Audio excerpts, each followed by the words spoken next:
What's going on, everybody? Will the Greatest here, and we have another video for you. It's been a while, as it usually is every time I upload. I have been caught up with life, doing a podcast that needs a new episode, and plenty of other content that I could be working on, photo edits and posters and stuff like that. How have you been? I have missed you a lot. I have not missed the editing process that's coming for this. So it is what it is. Anyways, we are talking about our favorite wall crawler and why he has never had a terrible movie. I am not taking any sort of critiques at the time about this. This is going to be a strictly positive video, or as positive as I can make it with this topic. So, yeah. Now, before you smash that dislike button, hear me out. I didn't say none have been bad. I'll admit that some of these bitches do get a little bit rocky, but they all have something that I think is extremely positive or well done, or that ends up being redeemable to some capacity. Maybe it's the optimist in me, but I like to think that there's something to appreciate in all of the various high school exploits of Peter Parker that Avi Arad and Amy Pascal and various other directors and producers have subjected us to over the past 20 years. So, with that intro out of the way, let's get started.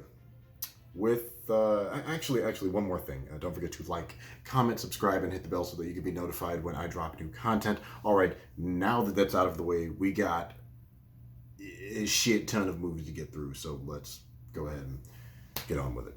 Starting with Spider-Man 2002.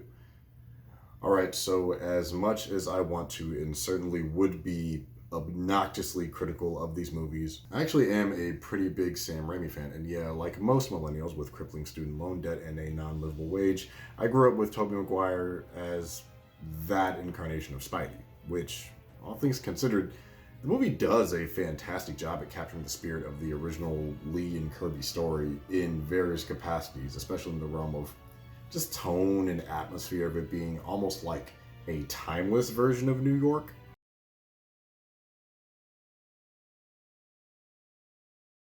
Much of the cast, main and supporting, do a great job at selling the type of character that they're supposed to be. Hammy and dramatic. I think everyone understood the assignment, but the standouts I feel for the movie include Uncle Ben, Aunt May, the people of New York, Mysterio, Bonesaw, Norman Osborn, and of course, J. Jonah Jameson.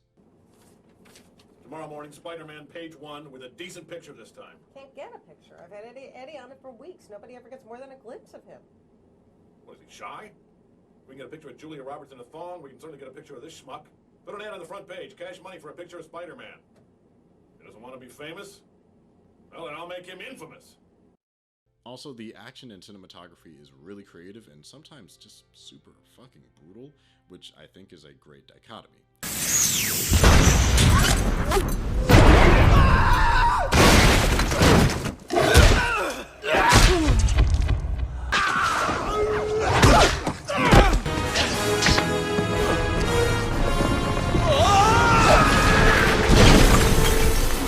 And let us not forget two of the peak 2002 contributions of this film, Macy Gray performing at the New York Parade, and Chad Kroeger giving us Hero.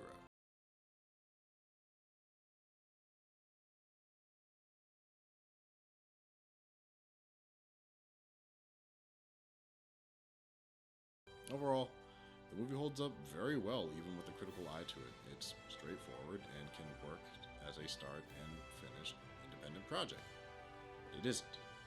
Thus, we have Spider-Man 2 from 2004. Spider-Man 2 I actually used to not be a huge fan of because I watched it so much. Heralded as one of the great sequels that is better than the original, like Blade 2, Empire Strikes Back, Doctor Sleep, and Blade Runner 2049. No, I am not accepting criticism at this time, thank you. Moving on. Upon reconsidering this movie as a less cynical adult, but a more critical nerd, I gotta say it accomplishes a great many things story and character-wise. It moves Peter forward, develops Harry's anger towards Spider-Man, and has some thunderously impressive action beats, from the train fight to the bank fight, and even the explosion of the Tritium. Also, Hot take coming. Sam Raimi's Doc Ock is one of the best written versions of this character, only being surpassed by the adaptation of Spider-Man PS4. You see the corruption of a man intent on changing the world and see him fall, only to rise at the apex of destruction and work to redeem himself from the chaos he's caused in the name of progress and innovation. And he didn't even have to do a very annoying and stupid body swap to get it done. Yeah, I still hate the concept of Superior, and I'll let it go when Batman lets go of his parents getting shot in that alleyway. The movie is all around excellent, with good pacing, good character evolution, and having engaging stakes, especially for Peter. Now let's get to our first black sheep, literally. Spider-Man 3 from 2007. Alright, so here's where I get controversial again. Let's get into it. I like evil Peter Parker, or as I call him, the darker Parker. Not sure why it never caught on, but whatever. But it's totally not. Mark pointed out the movie actually manages to make Peter not only the hero of his movie, but also in a way the villain, as we, much like Doc Ock, see in the last movie, see him fall and then redeem himself by the end of it. Also, the casting of this movie actually isn't bad. Bryce Dallas Howard fits the bombshell aesthetic of a more traditional Spidey love interest, even if she doesn't have much to do other than look pretty and be a competitor for Mary Jane. Which, in retrospect, I kind of think the two actresses would have been better off if their roles were reversed. Somewhere there's a timeline of redheaded Bryce Dallas Howard and blonde Kirsten Dunst. Also, Topher Grace as Eddie Brock works. Specifically for this version.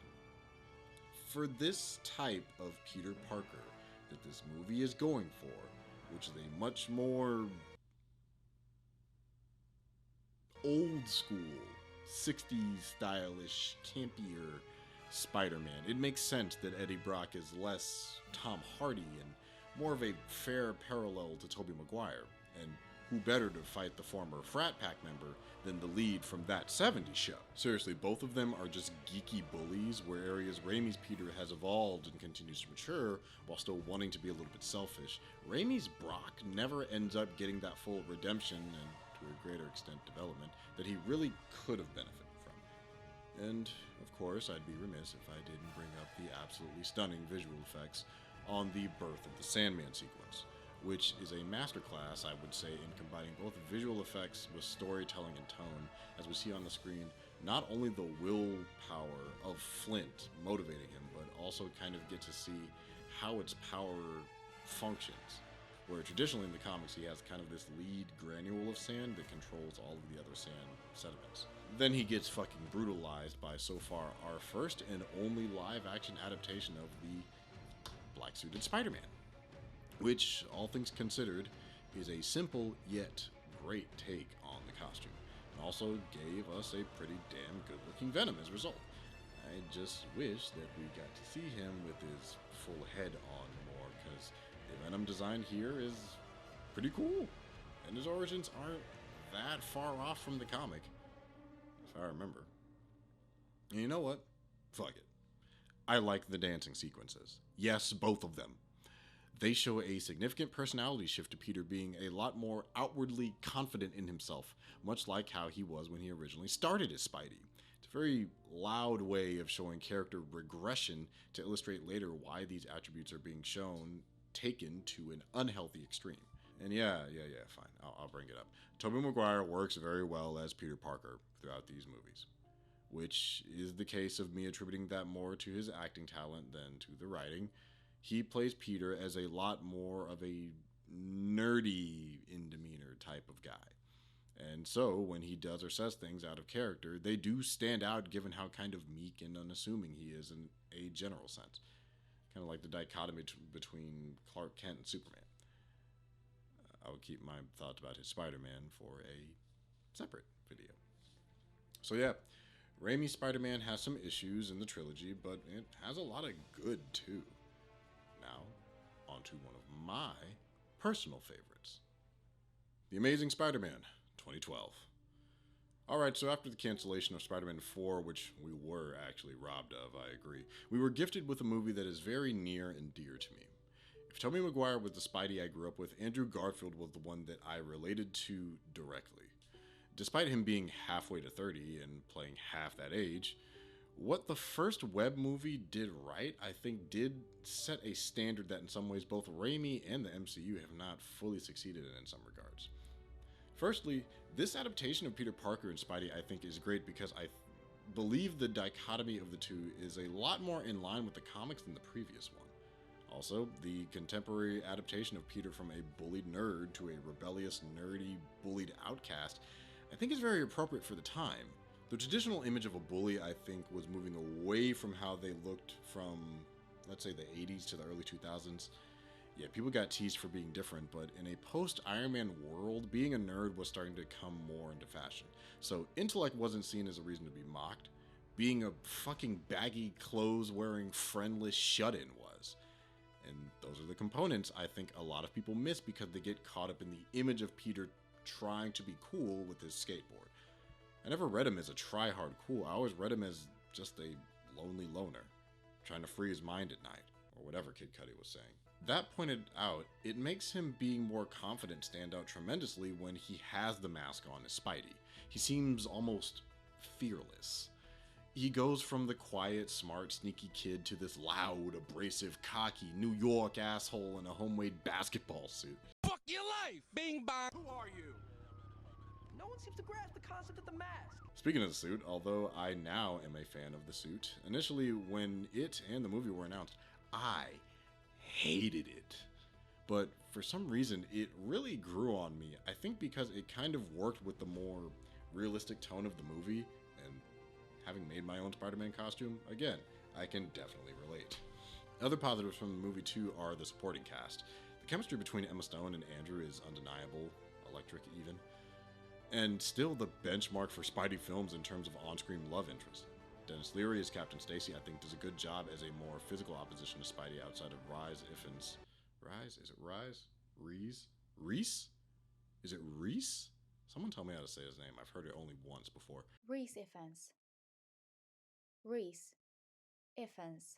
The Lizard, who I think for all that he was given does a good job with it, albeit he deserved more. While we're talking supporting, I want to give praises to Martin Sheen and Sally Field, who had a tough job of picking up the torch of Uncle Ben and Aunt May from Cliff Robertson and Rosemary Harris, respectively. And, much to my excitement, they didn't try to.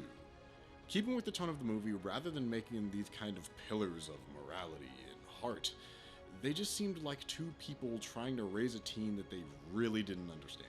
Which is honestly probably pretty relatable to plenty of parents and guardians. But we're talking about things that were handled even more grounded. The fucking visual effects and the web duology, in my opinion, are still the best out of the three adaptations. I'm not sure what happened or who was behind it, but God, the movie swings, the lighting, and especially the suit effects all look fantastic. Even almost 10 years later, like next year will be 10 years. Oh my God, it's been 10 years since The Amazing Spider-Man 1 came out. Jesus. Especially all the practical bits, which I'm sure had visual touch-ups, but you feel a lot of the weight of Spidey's movements. A lot of love and care was put into making you really feel like you're watching Spider-Man beat people up at 10 p.m. Oh, and how can we forget the music? Yes, Danny Elfman's theme was iconic. We agree. But, much like how they handled May and Ben, James Horner's soundtrack I think contributes a lot to atmosphere for this movie that matches the tone that they were seeking. I could honestly gush about the movie for much longer, but we have a sequel to explore. Oh boy. Challenges mode. Fun. Alright, so The Amazing Spider-Man 2, 2014. The biggest act of Facebook karma is every May that damn website reminds me of my initial response to the movie, calling it a great film everyone should see. Boy, was I young.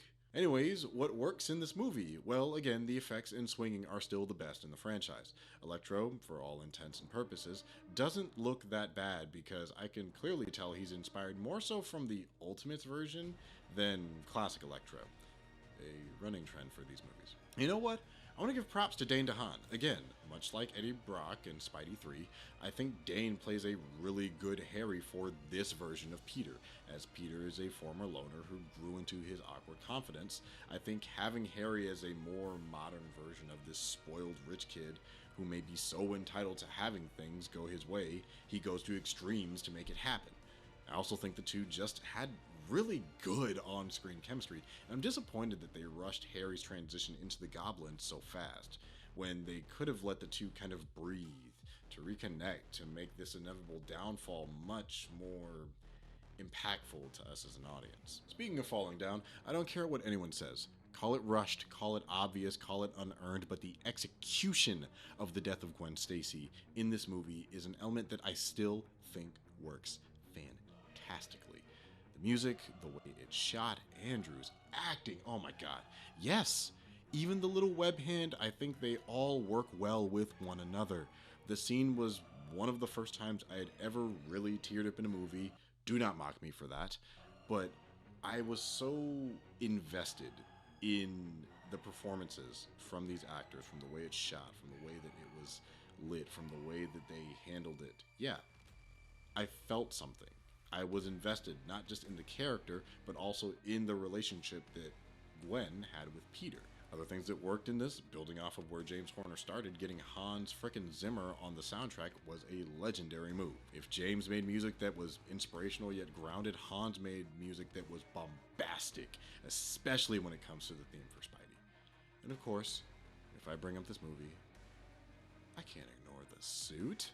The suit? A suit that is to some still the best live-action interpretation of Spidey until Lotus comes out. But I gotta say, I understand. I was one of those people. I might still be one of those people, depending on what day you catch me on. The suit is one of my favorites, up there with the Civil War suit. It simplifies much of the unnecessary complexity that plagued not only the original suit from Amazing Spider-Man 1, but also future suits that we would even see in the MCU. The eyes are big and bug-like, while also being reflective. The deep, almost crimson red, I think pairs well with that kind of navy blue. I like the raised webs, and I will say they're a bit more of a favored touch as I've gotten older. The ripples in it from the light bagginess as he swings, he kicks and punches, and just, it helps bring everything more to life. What else? I like Gwen's graduation speech, and I like that Sally Fields actually has some struggles as a caretaker for Peter. It continues to add a little bit more weight and complexity to Peter's unlucky streak of dead and broke loved ones. So yeah, now let's get into the modern era. Spider-Man Homecoming from 2017. I feel like I should probably talk about Spider-Man and Civil War, so it's going to be like a mix of the two since one kind of basically leads directly into the other, so I'll touch on that in this segment. Spider-Man in Civil War is a perfect adaptation of Spidey. Full stop. From introduction to execution, the dichotomy of Peter Parker and Spider-Man is perfect. The motivation without even saying Ben's name, I think, is perfect. The quips, the smarts, hell, the suit. It's all great. Do I have minor nitpicks? Sure, but more than anything, they're related to cosmetics than actual performance. I think Tom's acting and the Russo's direction of him is the perfect blend of everything that has worked before, mixed with some things that we haven't fully gotten to see. So yeah, this specific interpretation is one of the definitive on-screen adaptations of the character, in my opinion. Now, onto the movie. Spider-Man Homecoming is cozy, despite it and its sequel, and the Tassimverse to a lesser extent, essentially using scrap villains from Raimi Man 4, I think the Marvel Cinematic reboot in the realm of atmosphere really captures a bit more of a contemporary version of New York. Also, Peter looks closer to his actual age for what will hopefully be the last time, at least for a little while, that we see him starting out in high school. So yeah, fingers crossed. I think the movie really captured the look and culture of modern high schools relatively well, too. Kids are much more diverse, snappy, and quick-witted, which I think is why the Marvel Chuckle Funny Quip model actually kind of lends itself well here. I think the concept of Peter coming into his own as a hero and the conflicts of his responsibilities versus his dreams is an interesting challenge. Vulture, he's a good-ass villain. The Shocker and Tinkerer, I want to see more of them. Donald Glover as Aaron Davis, a clever cameo that I want to see expanded on further. The movie is just all around cozy. It's nice. The stakes still feel real regardless of that. It doesn't make it some big world-ending debacle, but Peter fights Adrian because he knows that stealing is wrong, even if the motivation is understandable. I think it adds to some reasonable complexity to Adrian beyond what we've seen in most adaptations. Also, let me just talk again about Tom. Although Andrews is the one I related to most personally, because I was around the same age when the movie came out. And, you know, I grew up with Toby. I do think Tom is the definitive on-screen version, having taken a lot of good cues from both of those iterations. His presence fits in terms of a build between the lanky and bulky versions, wherein he's muscular but still acrobatic. He's clever and continues to improve even the technology he's gifted with his own personal touch. He's also just all around likable. And also, I like Aunt May. I never understood the criticism of Marissa Tomei being cast as too young. Peter was 16, she was 50. The math makes a lot of sense. Hell, I'm an uncle of a 16-year-old. And I don't look anything like Martin Sheen or Cliff Robertson. Aunts and uncles aren't all freaking senior citizens. It's 2021, not 1965 anymore. Plus, I think she does pair well as a support system for this iteration of Pete, and I kind of like that it shows them handling grief in different ways. May tries to move on. Peter tries to move in honor of. Anything else? The suits in the movie are cool, and it was cool to see Peter interact with his neighborhood again, so on to the next one, I guess. I'm jumping back and forth between shirts. He's jumping back and forth between shirts for a 20-minute video about Spider-Man. Alright, this one's gonna be short. Spider-Man Into the Spider-Verse 2018. It's perfect. One of the greatest animated films ever made. The best Spider-Man movie ever. Miles' writing here is vastly superior to anything ever previously produced in his own comic book. The soundtrack slaps. The score slaps. The animation and direction slaps. I have nothing else to add. Next movie. Spider-Man Far From Home 2019. But Will, what about his appearances in Infinity War and Endgame? Tom is good. The death made me sad. I like that he got to use kill mode. I have nothing else to add. Next movie. So, the latest release until I go see No Way Home this weekend, which, I remind you, I loosely predicted the plot to back in 2019, so I just want my due credit. I also think I predicted the plot for Across the Spider-Verse Part 1. The goods. A lot of the visuals are pretty damn good. Jake Gyllenhaal, fantastic as Mysterio. I enjoy the fact that Peter acknowledges that he needs a break. Yes, responsibility is important, but if you don't slow down, your body will make you.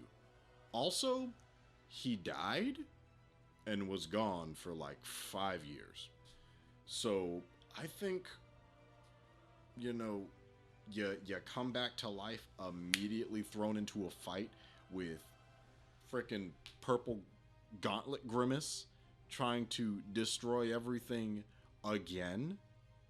Yeah, I think you need a break. I think that warrants a break. I think death is a fair excuse to be like, I think I need a bit of a sabbatical from this whole superhero thing. I died and came back because my mentor killed himself to keep me around. I think the trauma is a good excuse to be like, maybe I'll take a break from all of the superheroing. Take a little vacation, go to Europe. I'll just hang out for a little bit. It can't get that bad. They have all of the Avengers. They got them all. They got all of them right there in New York.